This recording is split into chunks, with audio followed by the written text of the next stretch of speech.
Well, good morning. Today, 6 of our local teams are playing. For the Zags, both our men's and women's teams are competing for the WCC Championship. Meanwhile, in the Big Sky tournament, both the men's and women's teams for Eastern Washington and Idaho are in action for the Big Sky semifinals. We are talking more basketball all morning long, so make sure you stay tuned for all of our coverage. Hey friends, good to see you here on this Tuesday. Welcome to Up with KREM. I'm Tim Pham. And I'm Nicole Hernandez. We want to start now with Jenny Power, who's got to look at our weather forecast. Jenny, a lot going on, right? Wind, snow, where is it coming from? Oh my gosh, we have such an active weather pattern here that is moving into the region, guys.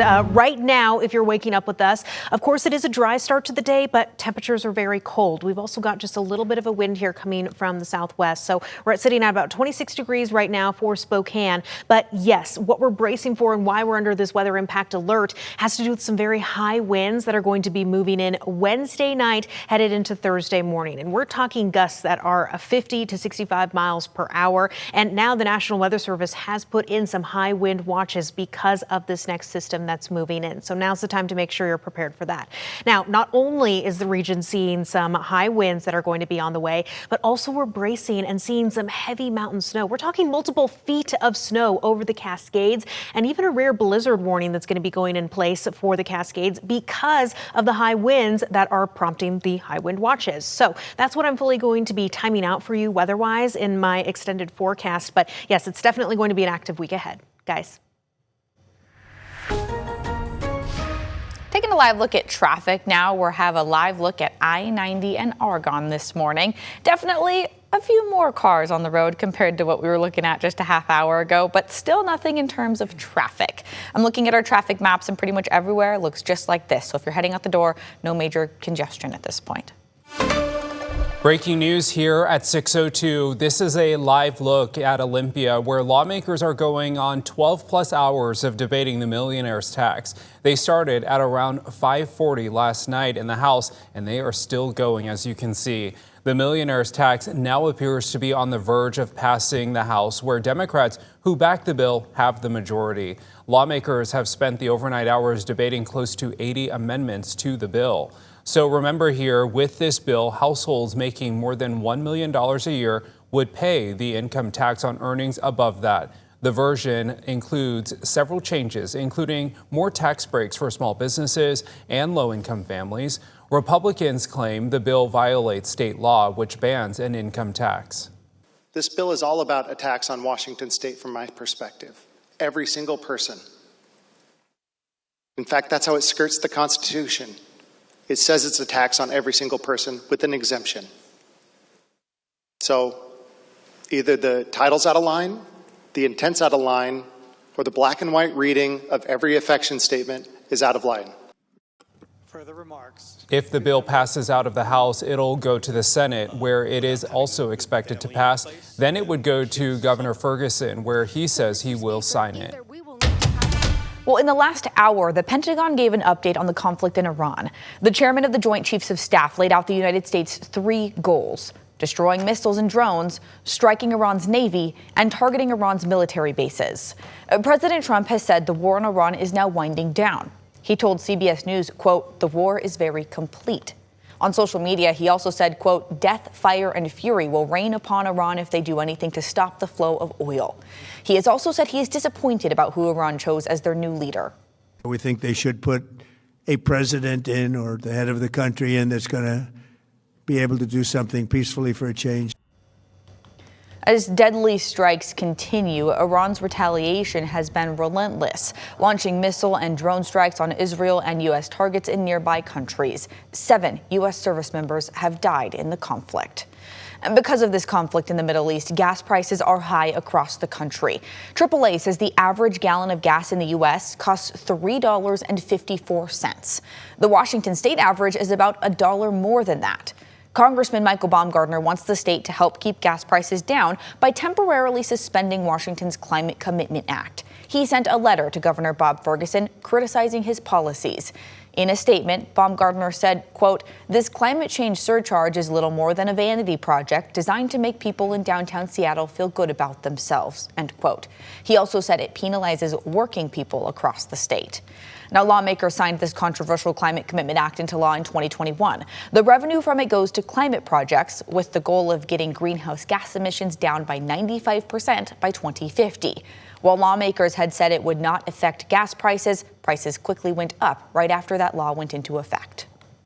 Your news time now is 6:06. Right now, there's an urgent search by the FBI to find a Canadian man accused of sexually assaulting a minor in North Idaho. The FBI says 52-year-old Donald Stephen Lang is accused of sexually assaulting a child in Kootenai County. Right now, the FBI is offering up to $5,000 for any information leading to his arrest. The FBI says Lang knows people in Idaho, Washington, Hawaii, and California. If you have any information, you are asked to contact the FBI. Well, the Cascade Mountains are getting hit with heavy snow and gusty winds. People in the area are actually excited about the snow because, as we all know, we have not had much of a winter this year. And 2 weeks ago when we were up here, there was no snow. They said it was lightly snowing, no snow. I was really disappointed. If you're heading up to the mountains to hang out with all that snow, a WashDOT says be mindful of the weather and always keep an emergency kit in your car. And that's one of the reasons here why we're under a weather impact alert. The mountains around us being hit heavily by that. And also, when we combine that heavy mountain snow that we're seeing over the Cascades and the high winds that are going to be moving into the region, we even have a pretty rare blizzard warning that's going to be going into place for the Cascades. But the other main reason why we are under this weather impact alert, it's because now is the time to prepare for region-wide very gusty winds. So today our winds, not too bad, varying from about 10 to 20 mile per hour gusts. But overnight, Wednesday, headed into Thursday morning, that's when we are going to brace to see winds upwards of 50 to potentially even 65 miles per hour. This is even going to linger into the start of the day on Thursday. So be prepared to potentially be woken up by those high winds Wednesday night. All right, let's get back to basketball now. Now that it is March, it is officially time for postseason play. Our local teams have actually been doing really well in their conference tournaments. They've been doing really well. Today, the men's and women's teams for the Zags, Eagles, and Vandals all play. So, of course, we're sending them good vibes today. We're wishing for the best. Hope they get that W. The Gonzaga women, meantime, took down Santa Clara yesterday to advance to the WCC championship title game. They beat Santa Clara 88-60. The Zags now face Oregon State today. Tip-off is set for 1 o'clock this afternoon. We'll have the highlights on KREM 2 News at 4 o'clock. The Gonzaga men are back in action today for the WCC title game as well against Santa Clara. The Zags took down Oregon State last night 65-56. KREM 2's Caitlin Galloway is in Vegas and spoke with the team after the game. It was a balanced offensive performance for Gonzaga that punched their ticket to yet another WCC championship game. It was Graham Ike who led the team in scoring with 24 points in the 65-56 win, but nearly every player contributed points, including Davis Fogel off the bench. We know how much we practiced and we know what we've done off the court to become close. And I mean, all season we've been playing like that. So I think, now that we're in March, we're just going to keep that up. Jalen Worley also returned to the court after an injury and gave Gonzaga a boost. I was really excited to get back out there. Been wanting to get back out there for the last 2 games. But yeah, I think the coaching staff did a great job of keeping me engaged and keeping me up to speed with everything going on. So it felt really good to be back on the floor.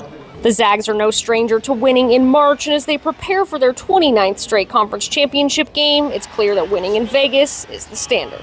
Here at Gonzaga, we win conference tournaments, we go far in the tournament. So yeah, I think it's just what we do. It's what Coach Few preaches, and that's how we work. The Zags will take on Santa Clara at 6 p.m. Reporting from the Orleans Arena in Las Vegas, Caitlin Galloway, KREM 2 Sports. And be sure to watch for Caitlin's live reports from Las Vegas tonight following the men's and women's championship games. She'll also be posting updates on the KREM 2 app throughout the day. Today is the semifinals of the Big Sky Tournament. Out in Idaho, the Vandals and Eastern Washington Eagles are doing pretty good. Today in the women's semifinals, Idaho will face Sacramento. Tip-off for that game is at 11 o'clock this morning. Then our Eastern Washington Eagles will face Montana State. Tip-off is at 1:30 this afternoon. On the men's side, Idaho will be playing Eastern Washington. Big game there. The winner will advance to the Big Sky Championship. Tip-off for that game will be at 8:30 tonight. We'll have the highlights from all of these games on the KREM 2 Night Report.